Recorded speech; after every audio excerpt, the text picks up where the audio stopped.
Greg Bovino. Greg, good to have you on the program. I want to play this soundbite from President Trump yesterday as he departed the White House because he told me that he is not ready to pull the trigger on the Insurrection Act. Here he is. Mr. President, what's your trigger for the Insurrection Act? What's the trigger for the Insurrection Act in Minnesota? What are you waiting for? Well, the Insurrection Act, which has been used by 48% of the presidents, and if I needed it, I'd use it. I don't think there's any reason right now to use it, but if I needed it, I'd use it. It's very powerful. Do you agree with that assessment, Greg? Right now, it's not necessary to send in troops. Aisha, thanks for having me, and it's good to see you.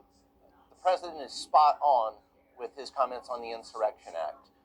The president remains very focused on what's happening here in Minneapolis. He relies on the ground leaders such as me, intelligence reports, and other information to make that decision. But he's spot on when he says, right now, it's not needed. We've got the situation under control. Several thousand law enforcement agents here, and we're conducting that Title VIII immigration mission unabated. Oh, you are picking up a lot of different people that are impeding on these investigations. Some of them are breaking into federal vehicles. This one right here, posted online by the Department of Homeland Security. His name is Raul Gutierrez, and he's accused of destroying FBI vehicles. If we'll put it up on the screen here, there he is. And Alexis McAdams, who's been on the ground reporting for us, she was telling me that these groups are so organized, Greg. They're using Signal to track where ICE officers are going. They're doxing these ICE officers. Do we know who is organizing these groups? We're digging into the group organization, who's leading these groups. The FBI, Homeland Security Investigations, U.S. Border Patrol are all working in close concert. We're making great strides in identifying the ringleaders, and we're going to bring them to justice. And something else here is it's not only federal agents and federal property they're damaging, but they're also going after American citizens whom they might think are federal agents, and American citizens, say, driving an SUV. They're actually stopping those citizens on the highway, damaging their vehicles, slashing their tires. So it's not just federal agents, it's everyday Minnesotans that are feeling the pinch from these anarchists. They're live streaming Exactly. it. I mean, they're taking pride in what they're doing and want everybody across the country to see it. Are you going to keep using tear gas and pepper spray now that this judge has come out and said you can't use it against peaceful protesters? I mean, some of these are not peaceful. Exactly. We're going to continue to use that minimum amount of force necessary to accomplish our mission. And we never did use tear gas or any other less lethal munitions against peaceful protesters. We support the First Amendment. We always support the First Amendment.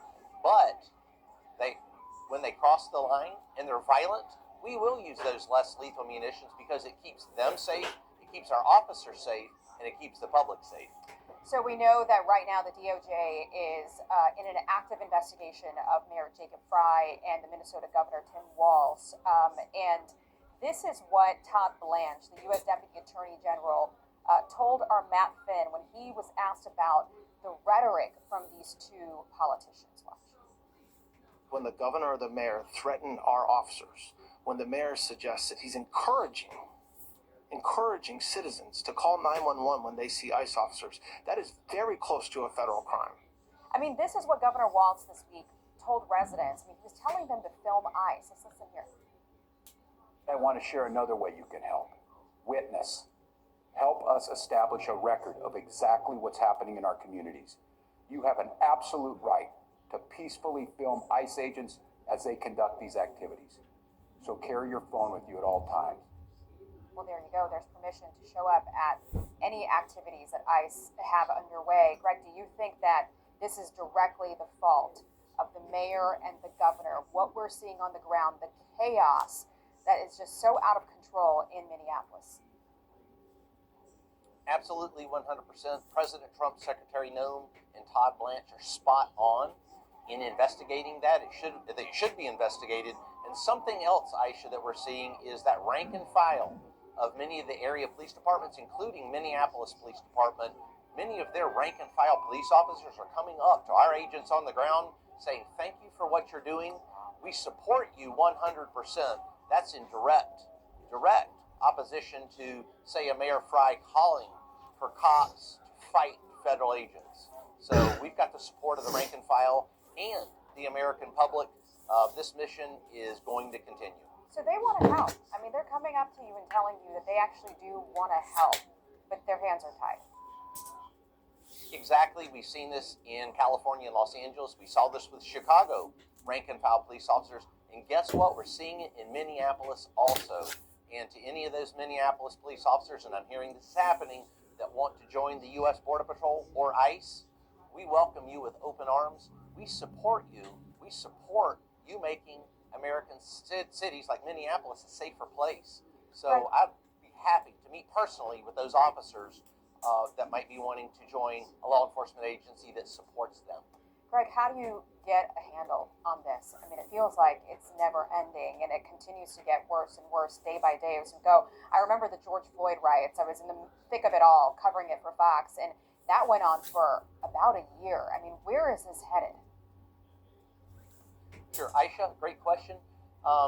We do hard things. Let's take a look in history at, say, the Civil War and Abraham Lincoln, or the Revolutionary War and George Washington. We have Trump doing equally hard things as they did. Remember, the Civil War did not have a lot of support at the beginning, neither did George Washington in the Revolutionary War, but they kept the course. They did the right thing for Ma and Pa America. That's what President Trump's doing. We're going to continue this course to rid this country of those vile, criminal, illegal aliens that came across the border by the millions over those past 4 years, and we're on the right track. What a righteous mission this is. Yeah, the question that our reporters keep asking these protesters is, who are you protecting? I mean, who are you out here? Name somebody that you're out here defending that isn't on an ICE detainer.